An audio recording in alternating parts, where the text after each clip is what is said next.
Jadi sekarang sudah jam 10. Jadi kami ditugaskan untuk membuat video statistika. So, apa aja materinya? Tonton sampai selesai.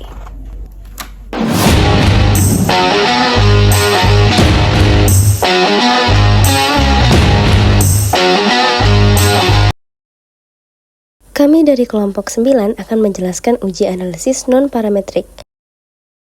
Pertama, kita akan membahas tentang pengertian statistik non-parametrik.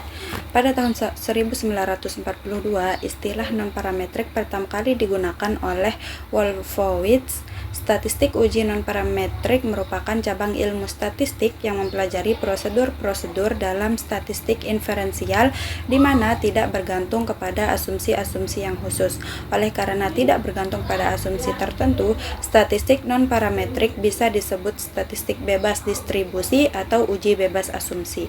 Metode ini sering digunakan dalam penelitian sosial dengan data yang diperoleh adalah berbentuk kategori atau ranking.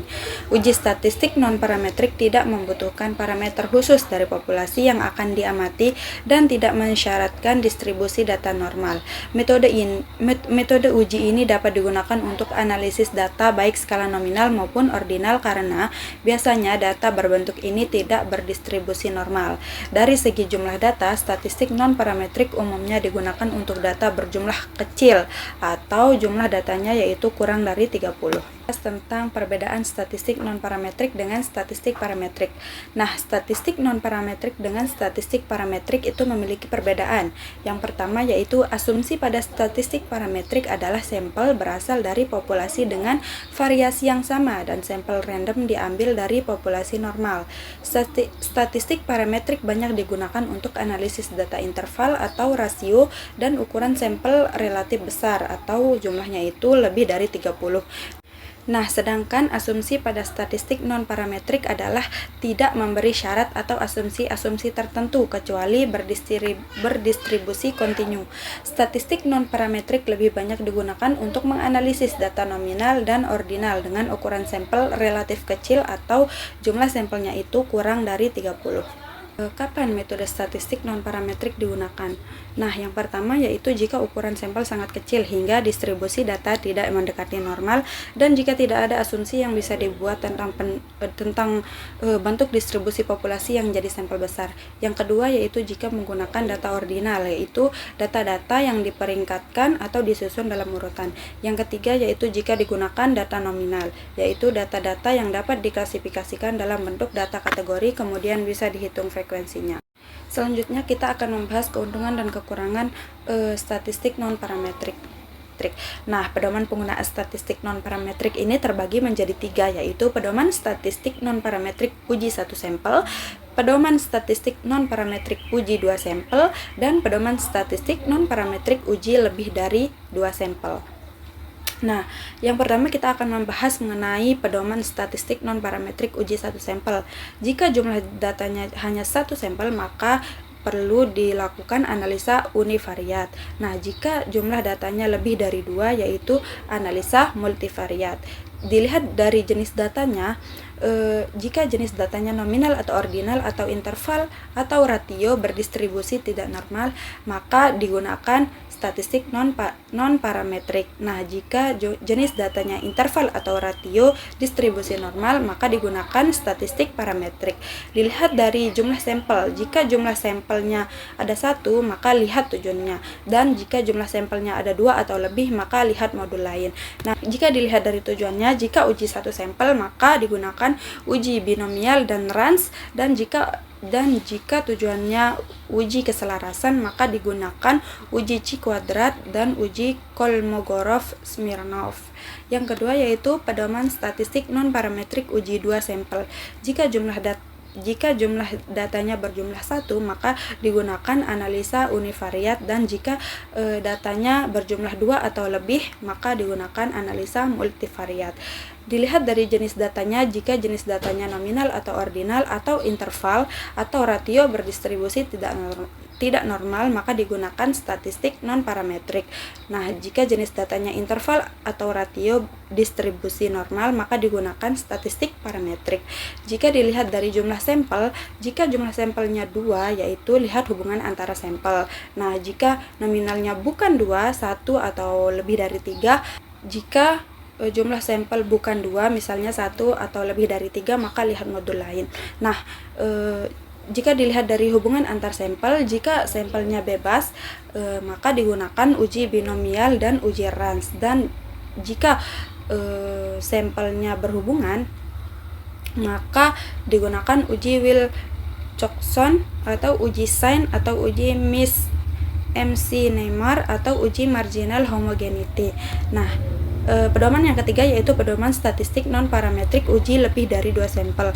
Nah, jika dilihat dari jumlah data, apabila jumlah datanya berjumlah 1, maka digunakan analisa univariat, dan jika jumlah datanya itu 2 atau lebih dari 2, maka digunakan analisa multivariat.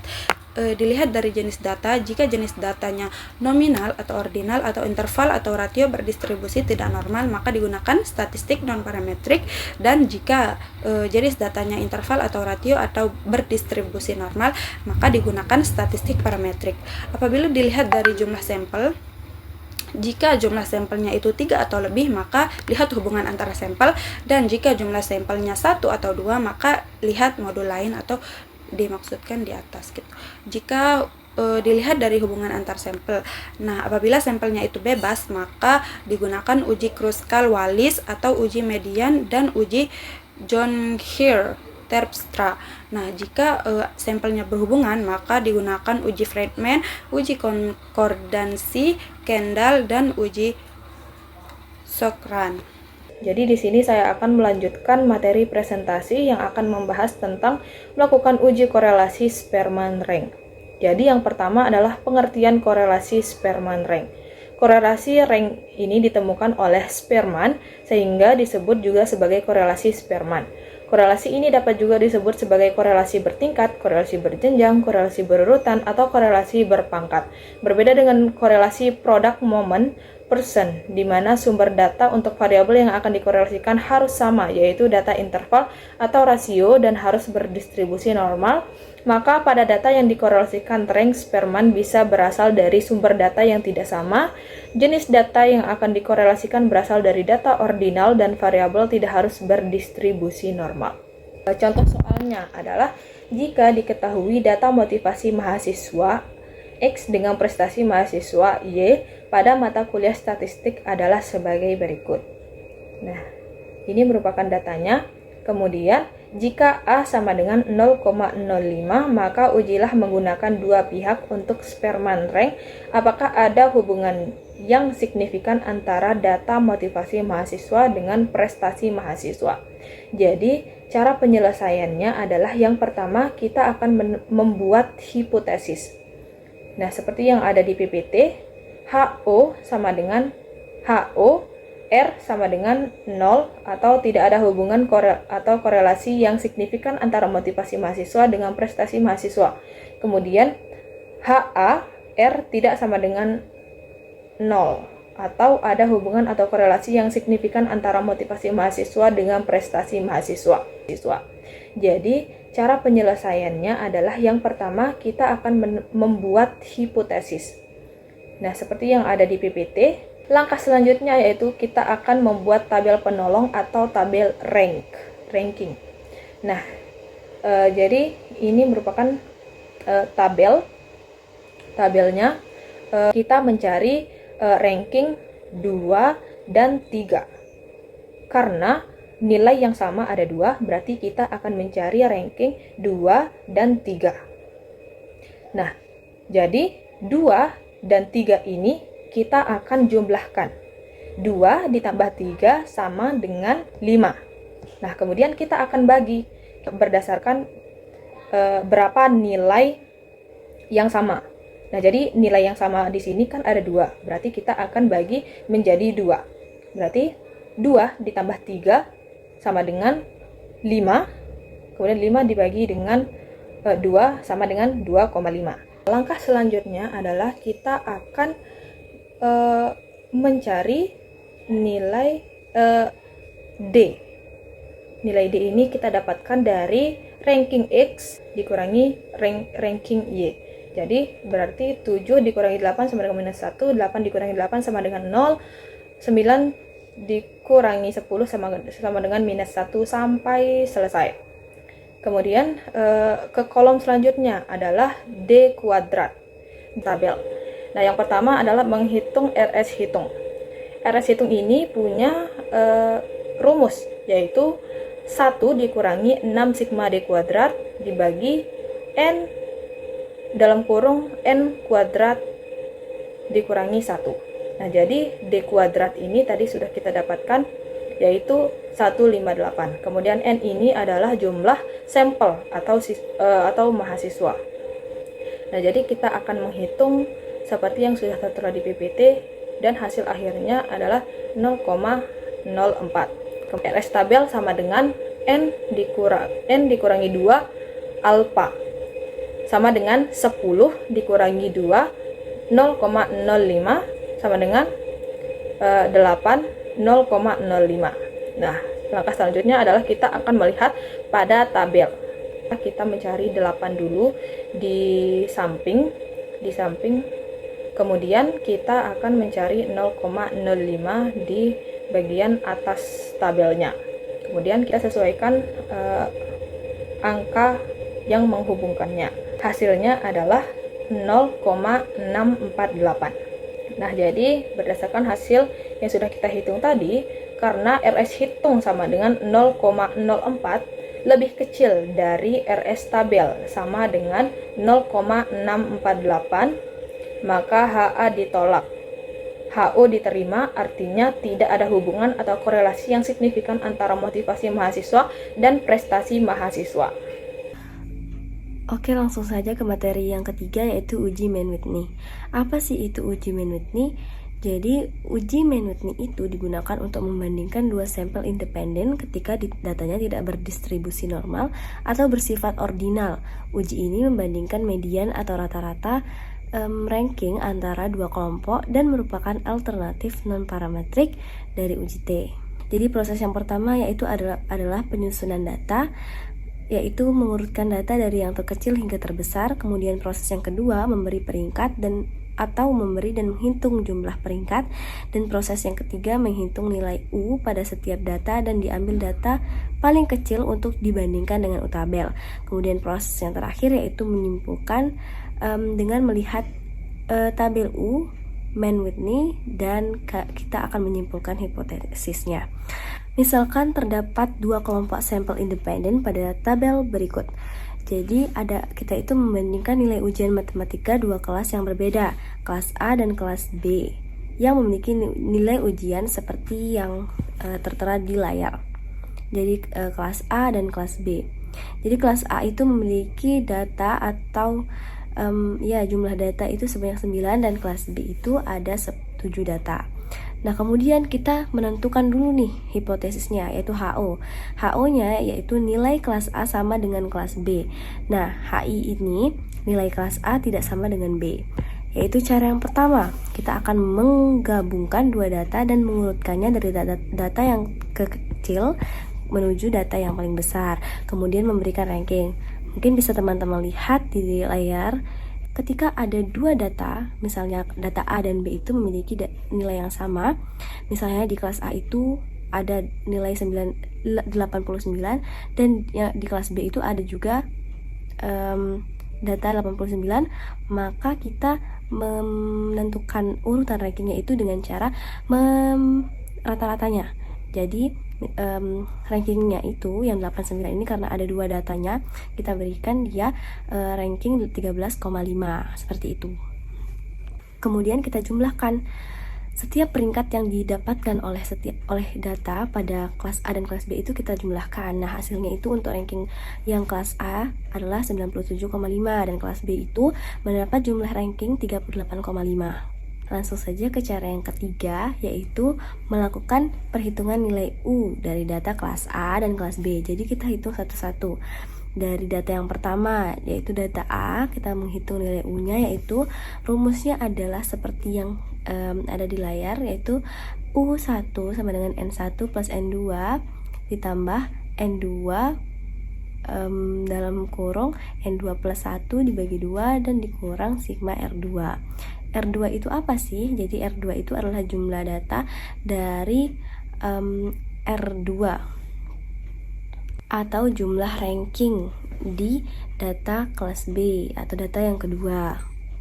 Dari data tersebut atau rumus tersebut didapatkan U dari data ke-1 yaitu 52,5. Nah, bagaimana untuk mendapatkan nilai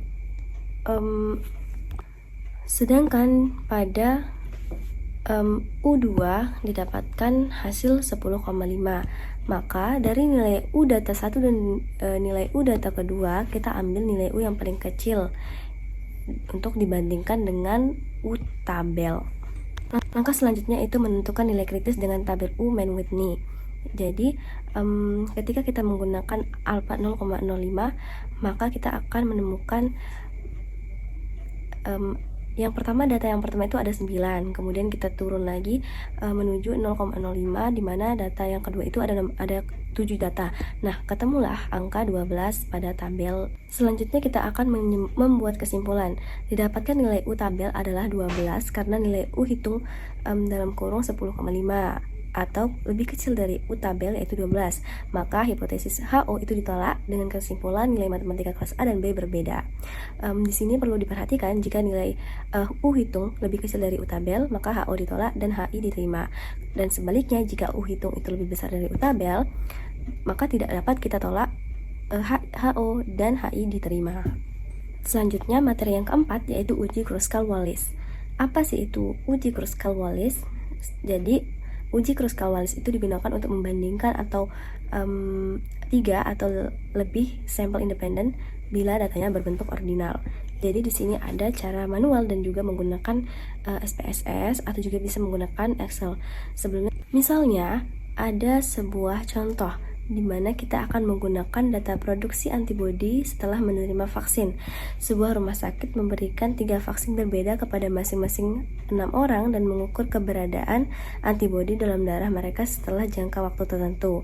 Nah, kita ingin mengetahui atau menentukan apakah data antibodi untuk setiap vaksin itu berasal dari distribusi yang sama. Kemudian langkah yang pertama yaitu kita akan menentukan hipotesis. Kalau di dalam uji ini kita langkah pertamanya itu menentukan hipotesis. Nah, hipotesis pada kasus yang ini yaitu HO, yaitu vaksin menyebabkan jumlah antibodi yang sama diproduksi atau ketiga kelompok itu berasal dari distribusi yang sama dan memiliki median yang sama. Kemudian hipotesis HA. Jadi setidaknya ada satu vaksin yang menyebabkan jumlah antibodi yang diproduksi berbeda, atau satu kelompok itu berasal dari distribusi yang berbeda dan memiliki median yang berbeda. Kemudian langkah yang kedua yaitu mengurutkan data, dan langkah yang ketiga adalah memberikan ranking. Di statistik uji H itu rumusnya adalah 12 per N dalam kurung N besar plus 1 dikali sigma K I sama dengan 1, kemudian R2I per N I dikurang 3 dalam kurung N besar plus 1 untuk data, di mana N besar ini adalah jumlah keseluruhan data atau banyaknya keseluruhan data dari A, B, dan C. Nah, di sini ada jumlahnya 18. Kemudian K ini adalah banyak kelasnya. Jadi tadi ada 3 kelompok, yaitu kelompok vaksin A dan vaksin B serta vaksin C. Jadi ada 3. Kemudian RI ini adalah jumlah peringkat setiap data. Nah, data yang pertama itu jumlahnya 77, kemudian data yang B 29 dan data C 65. Setelah itu kita memasukkannya pada rumus yang ada di layar. Kita mendapatkan hasil yaitu H sama dengan 7,29. Kita dapat menentukan nilai C kuadrat dengan merujuk pada tabel probabilitas C kuadrat. Jadi kita menemukan derajat kebebasan dengan mengurangi 1 dari K, yaitu K-nya itu 3 atau banyak kelompoknya itu 3 dikurangi 1, jadi sama dengan 2. Kemudian dengan menggunakan nilai ini dan probabilitas 0,05, kita menemukan bahwa X kuadrat dalam kurung 2 sama dengan 5,99. Nah, kita bandingkan antara H yang tadi itu H hitungnya itu 7,29 dan X2 dalam kurung 2 itu sama dengan 5,99. Dan dalam hal ini H lebih besar dari H tabel.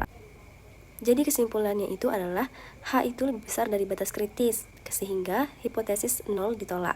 Median tidak sama di ketiga kelompok, setidaknya satu di antaranya memiliki median yang berbeda dan yang lain dari yang lain. Ini berarti bahwa ketiga vaksin itu tidak bekerja secara sama. Setidaknya ada satu vaksin menyebabkan penerimanya menghasilkan jumlah antibodi yang berbeda dari yang lain.